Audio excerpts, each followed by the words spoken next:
Albert Einstein claimed that the discovery of the nuclear reaction posed no more of a threat to the survival of mankind than the invention of matches. His words, however, provide little comfort in an age of terrorism and energy insecurity, a world in which nuclear power, that radiance of 1,000 suns, holds both an unrivaled capacity for destruction and an infinite possibility as a source of energy. Today, 9 countries control the world's roughly 30,000 nuclear weapons.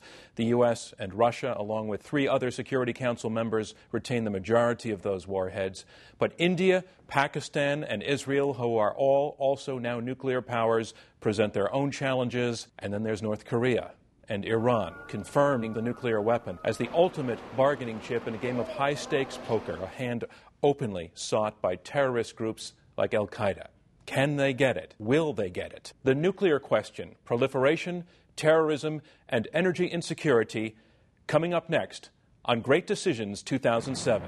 In a democracy, agreement is not essential, but participation is. Join us as we discuss today's most critical global issues. Join us for Great Decisions.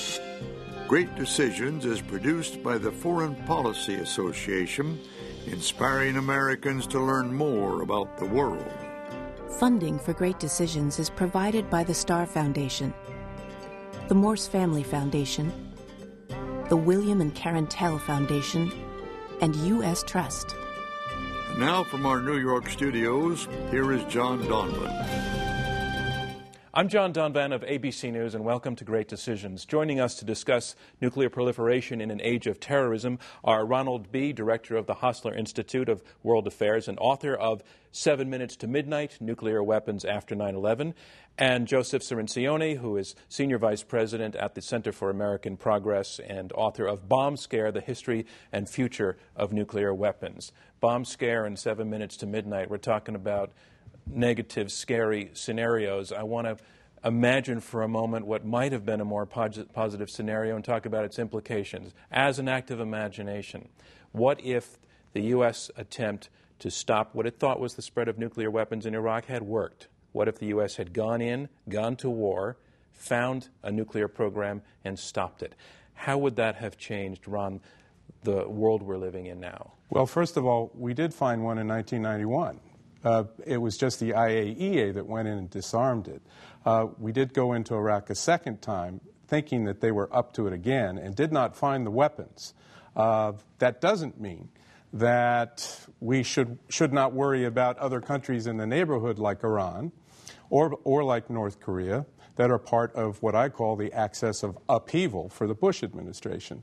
The issue is do we really want to see nations who have signed the Non-Proliferation Treaty to develop nuclear weapons? That sets a bad example for everybody else, and that includes North Korea and Iran. Joe, having gone into Iraq and not having found it, facing now, as we say, North Korea and Iran, where does this leave the United States in its attempt to stop the spread of nuclear weapons? Iraq didn't turn out to happen. Now trying to make the case about Iran and North Korea. Where's our credibility on that? We're in trouble. The failure to find any weapons, because the weapons weren't there in Iraq, set back the entire U.S. effort. It cost us not just credibility and legitimacy, but it punched a huge hole in the administration's strategy. Remember, one of the justifications for the war was that this was the way we were going to solve the proliferation problem. We didn't need treaties. We didn't need the UN. It wasn't the weapons that were the problem. It was certain countries with the weapons. So we would identify the bad guys. We'd go in and make them pay a cost for having these weapons. If we had found nuclear weapons in Iraq, it would have justified that strategy. It might have intimidated Iran and North Korea, but we didn't find them. And the war has extracted such a cost on America that Iran and North Korea have been emboldened. They've made more progress in their nuclear programs in the last 5 years than they've made in the previous 10. They accelerated their efforts. So now we've got the worst of both worlds. We've disparaged the treaties, we've weakened the international system, and we don't have a strategy to replace it. But as you say, Iran and North Korea are racing forward. Is that because, Ron, Iraq told them they can get away with it, or is that because Iraq told them they'd better move fast because the Bush administration has made it clear that they'll do so? Oh, it's a lot of things. Remember, Iran and Iraq had a 7-year war where they killed thousands and hundreds of thousands of people, and so they're worried about each other having a nuclear capability. Also, I think Iran saw North Korea getting away with building their own nuclear weapons while negotiating for benefits through first set with the Clinton administration and now with the six-party talks in the Bush administration. And we also have to look at Iran sees 147,000 American troops on its border in Iraq and another 20,000 on another border in Afghanistan. So it also wants to keep its regime intact.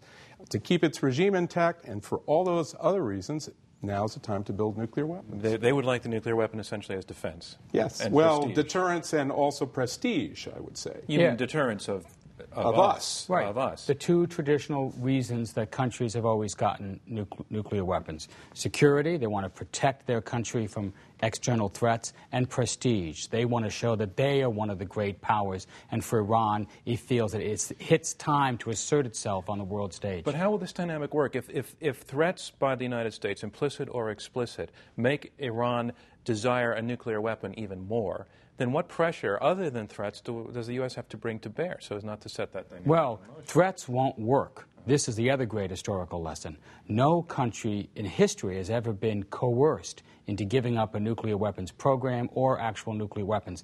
But lots of countries have been convinced to do so, in part by the reverse of the proliferation drivers, because countries, either individually or collectively, had convinced these other nations that their security would be better without nuclear weapons, that their prestige would be enhanced without nuclear weapons. This is exactly how the United States worked with Ukraine, Belarus, and Kazakhstan to disarm those thousands of nuclear weapons after the Cold War. Similarly, with Argentina, Brazil, South Africa, countries have given up programs, and most recently, Libya. But did they gain from it? Say Ukraine. Didn't the U.S. pay a whole lot more attention to Ukraine when it was still holding those weapons and could bargain with them than it does now when it's not a nuclear power anymore? It's a good question, but then they wanted to move on economically, and so they saw the economic benefits outweighing the benefits of having a nuclear weapon.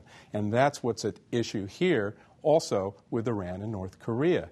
I think you have to separate Iraq and Iran and North Korea in one sense. Yeah. We did invade Iraq, and we had a lot better evidence or intelligence, supposedly, for Iraq than we have for Iran or North Korea.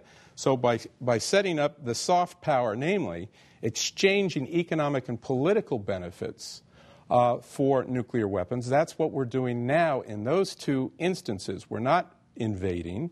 We have two sets of multilateral negotiations that are going on. We really now have two models for how to deal with proliferation in the 21st century. One is Iraq, where you use force, and primarily U.S. military force, and the other is Libya, where you use diplomacy. In one case, you're trying to change the regime. In the other, you're trying to change the regime's behavior. So Muammar Gaddafi has gone from the poster child of a rogue regime leader to what President Bush now calls a model of how you disarm. He gave up his nuclear and chemical weapons program in exchange for markets and investments from the West. We have to encourage that model. It's far cheaper in both lives and treasury than the Iraq model. So you're both voting for diplomacy? Well, of course, that's always better. That's always better. Well, but it's gentler and less violent, but... And cheaper. Is it as effective?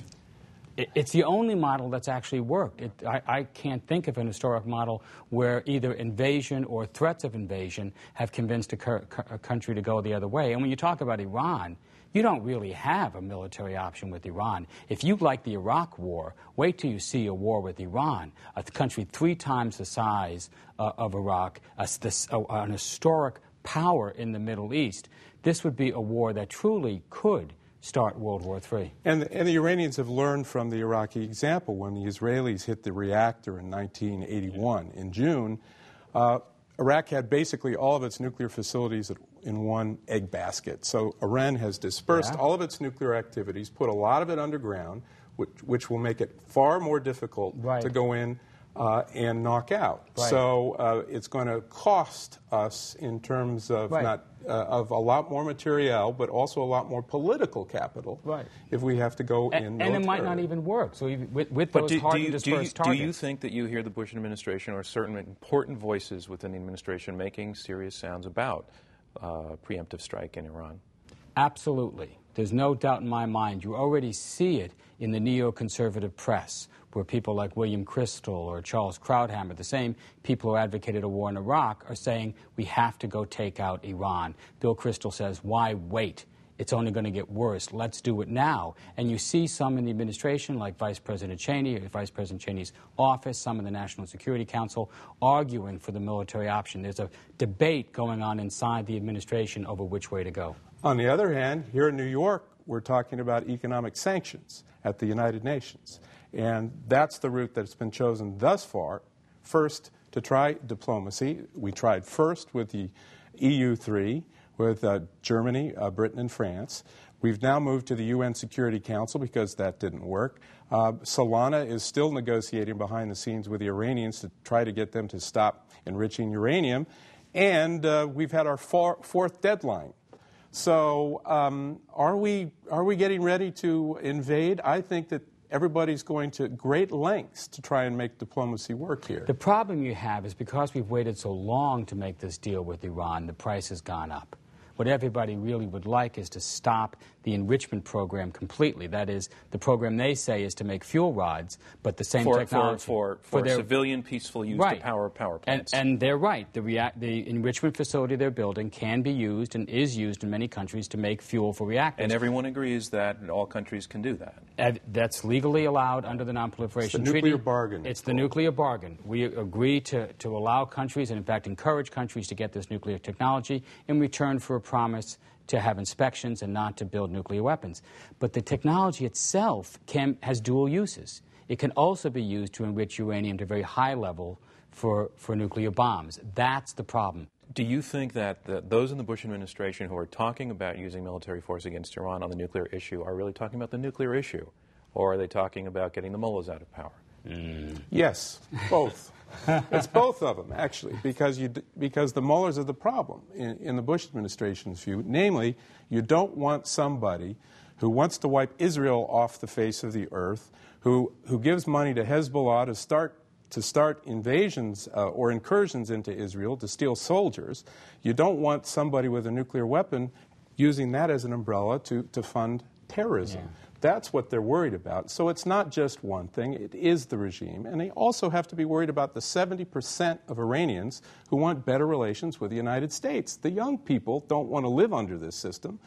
But if you attack Iran, you're going to lose them. So here's the problem. It's not that you're worried that if Iran gets a nuclear weapon, they're going to attack us with it, or even Israel. Deterrence is alive and well. They understand what would happen next. I don't think the threat is actually that great that they would actually give it to a terrorist group. No country has ever done anything like that. There's all kinds of reasons why not. What you're really worried about is what happens in the region. What happens next? What does Saudi Arabia do? What does Egypt do? What does Turkey do?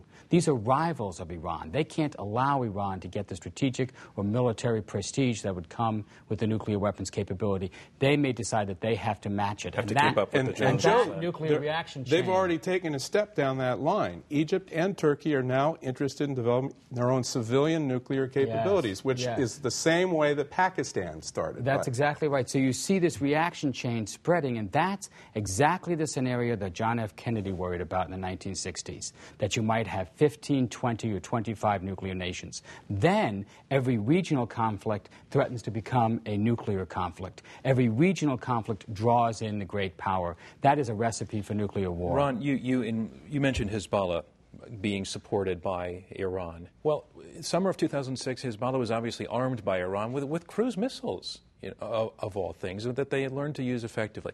Joe said he doesn't think that there's much danger of Iran or any other power putting the nuclear capability in the hands of groups we all think of as terrorists. I'm not willing to bet on. I'm not going to Vegas to bet on that one. Well, what about that?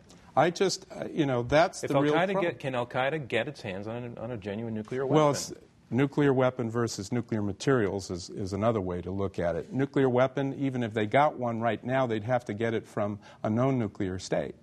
And those all have safeguards on them. It's much easier to get nuclear materials and put on conventional explosives and use in a dirty bomb than it would be to get a nuclear weapon. 30 seconds on what a dirty bomb is. Dirty bomb is a dispersal device, a radiological dispersal device, which is a typical, usual explosives, but you put on top of it some radioactive material. So instead of nails wrapped around the explosive, you put nuclear stuff. Nuclear stuff, which goes up. It only affects the area where the bomb goes off and where the winds take it. However, it's the fear factor that gets people. That's the fear, and it's going to be much easier to build than buying a nuclear weapon. It is, and that's one of my main worries, that a terrorist would use that kind of bomb. But what you're really worried about is a nuclear 9/11. And this is, I think, the greatest nuclear threat we face today. It's not North Korea or Iran. That's a problem. But a terrorist group, if al-Qaeda could get a bomb, and we know they've been trying to do this, they would undoubtedly use it. And that's the nightmare scenario. And you say undoubtedly. Yes. They don't have any of the hesitations that in Iran have. No. Right. They don't have a territory to defend. They don't have a national future to defend. Nothing They else. want to bring about this apocalyptic moment. And there are other groups like that. Not the normal terrorist groups who are struggling over political power or territory. These guys see this as a global war that will end not in this world but in the next, and they'd be willing to use that kind of weapon. Also so you got to sense. stop them from getting the material that Ron's talking about before they use it, because once they get the material, it's much harder to stop them from making the bomb, and of course it's easy for them to deliver it. I was based in Moscow in the early 90s. Every military base in the place was wide open, and we all know that stuff walked out the door. Right. How much loose nuclear material is out there? Well, according to Sam Nunn's Nuclear Threat Initiative, after 15 years of trying to clean up what they knew about in the Soviet Union, they've got about 35 to 55% of it secured. So that means, well, first of all, they didn't have Germanic accounting principles for their nuclear materials. They didn't even know how much they had. To start with. And then you've got 4 million people who were in the nuclear weapons building business in the former Soviet Union. So you don't even know who knows how to do it. There was a certain critical number of them that could 2,000 to 3,000, I think, is what they determined. So you have that problem, and you have the problem of the economy. Folks trying to sell anything to feed their families. And so if you have access, I've just happen to have a little bit of radioactive material here, you're interested in buying it, that's the fear that Sam Nunn's group in Washington has, and with good reason. He's the one who signed with Senator Lugar the Nunn-Lugar Act that tried to clean this up. And 15 years later, they're only halfway there. Yeah. So where do you think this stuff is? Well, it's all over in the former we have a very Soviet good Union. we have a very good idea of where it is. They store material in about 30 sites. And there's been a lot of cooperation between the United States and Russia on these programs. The problem is they're creeping along at a snail's pace. We have the programs that could secure and eliminate all this material by the end of the decade. Well, I'm asking, We're just not where's doing the it. stuff that they don't, the 70% they don't know the location of? They think they know where that is. There are about 500 tons, for example, of highly enriched uranium, bomb material. That's what a terrorist would be aiming for. For a dirty bomb. No, for an For a real explosive one. device. Because it's a very simple mechanism for using highly enriched uranium and converting it into a bomb. That's what the bomb we dropped on Hiroshima. We were so sure it would work, we didn't even test it before we dropped it. That's what you're worried about.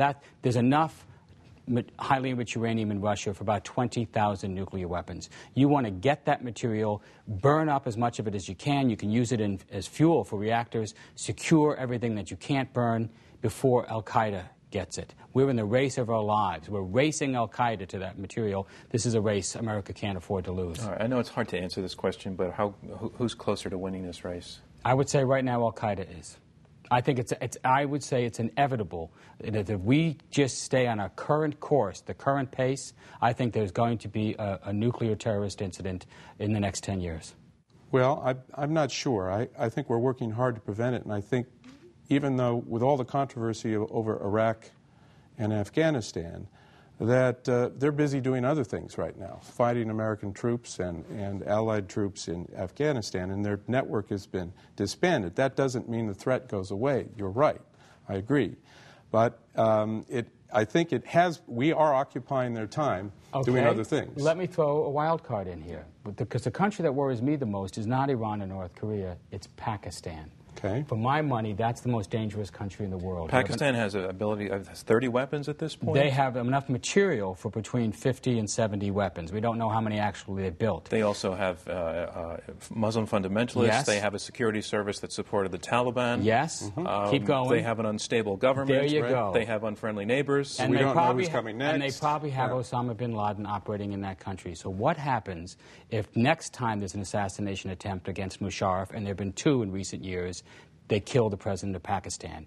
What happens to the army? What happens to the control of the weapons? What happens to the scientists who know how to make those weapons? That's my great fear. You could go from a little bit more about that fear. What's the worst possible scenario playing out there? That a faction of the army that's now currently guarding those weapons goes over to the Islamic fundamentalist cause, perhaps Osama bin Laden himself, and transfers those weapons or the material to those radical groups, or Islamic fundamentalists take over the whole country, lock, stock, and barrel. You could go from America's a major non-NATO ally, which is what Pakistan is right now, to our worst nuclear nightmare overnight. You need to put in place a whole different set of policies from what we have now to, 1, secure the nuclear materials as fast as possible, 2, reduce the existing arsenals. We have 10,000 nuclear weapons. Russia has 16,000 nuclear weapons. To bring them down, and 3, to build up this kind of international cooperation so that countries like Pakistan, India, friends of ours who have weapons are reducing their stockpiles, securing their weapons, and then we have better relations with those people. So no matter who the leader is, we're on good terms with the country itself. Well, how do you think we're doing at hitting those targets that you just laid out? We're moving about 180 degrees in the opposite direction. Why? Not on the U.S. and Soviet level, because we have the Moscow Treaty that by 2012 is supposed to get down to 1,700 to 200 weapons. Deployed. But the loophole in that treaty is that all the weapons that you pull off of operational duty, you can store in your warehouses. And the treaty expires in 2012, so you could build back up if you wanted. Let's take Russia out of it, though. Let's talk in the broader sense. Ron, how do you think the scorecard on how we're doing on controlling the spread of weapons, finding out what's out there, containing it, convincing nations that want to go nuclear not to? I don't think we're doing very well. First of all, we have several countries, 2 currently, that have signed the Non-Proliferation Treaty that have secret nuclear programs. We have 3 that are outside of the NPT. That includes Israel, Pakistan, and India. We have now the added problem of the nexus of terrorism and weapons of mass destruction, which al-Qaeda delivered on 9/11 in terms of its indication of where it would like to go. These are weapons of fear, John. And the ultimate weapon of fear is the nuclear weapon. And so it makes sense that if your currency is fear, as terrorisms use fear, then you're going to want to try and use, whether it's a nuclear weapon or the material that you can put on top of an explosive. I'm afraid we're not as far along as we'd like to be, or should be. And I agree with Joe. But why? I mean, why aren't we just scared to death about this from a policy point of view? Why isn't it a priority? Well, we should be scared to death, and if you talk to any non-proliferation experts, they're going to do their best, as we are today, to try to scare you to death, to say, we have a real problem here. But the main reason But even in a world in which the priority is the war on terrorism, yes, you would think that this would be number one. Well, I get asked this a lot, and I think the answer is it doesn't have overlap with any other agenda. You know, Iraq, there was a whole lot of reasons why people wanted to overthrow the regime in Iraq, only some of which had to do with weapons. That you don't make much money from this program. There's no weapons system that you build to get rid of nuclear weapons. It's sort of the opposite. It doesn't sort of fit the agendas of many other actors. Getting rid of, preventing nuclear terrorism, the programs to eliminate and secure those materials, really does only one thing. It prevents nuclear terrorism.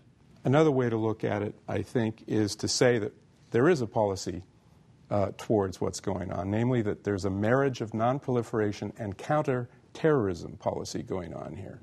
Namely, that nuclear weapons became a reason why we need to go after the terrorists, on top of 9/11 pictures in the back of our minds. Is that working? It's difficult. Is it working? No, it's not working, but I don't think there's any lack of attention on the nexus of those 2 policies. It's not very easy to put them both together and anticipate getting results on both. To sum up, because we're coming up to the last Sure. minute here, it seems as though more countries in the world than at any time before have a lot of incentive to go nuclear. As much as we don't want them to, it increases their prestige, gives them a bargaining chip, and we're in that world where more are going to want them than not want them. We've had these moments before, in the 60s and in the 80s in particular, where we had politicians, leaders who found the right combination of policies to stop it, to reverse it. This is the next great decision for the next president. Can he solve this problem again? Joe Cirincione, thanks very much for joining us. Ronald B., I'm John Donvan. Thank you for joining us with Great Decisions 2007.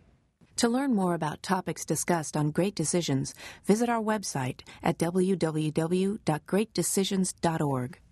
To order a copy of the Great Decisions Briefing Book, a DVD set of this series, or to join a Great Decisions discussion group in your area, contact the Foreign Policy Association. Funding for Great Decisions is provided by the Star Foundation, the Morse Family Foundation, the William and Karen Tell Foundation, and U.S. Trust.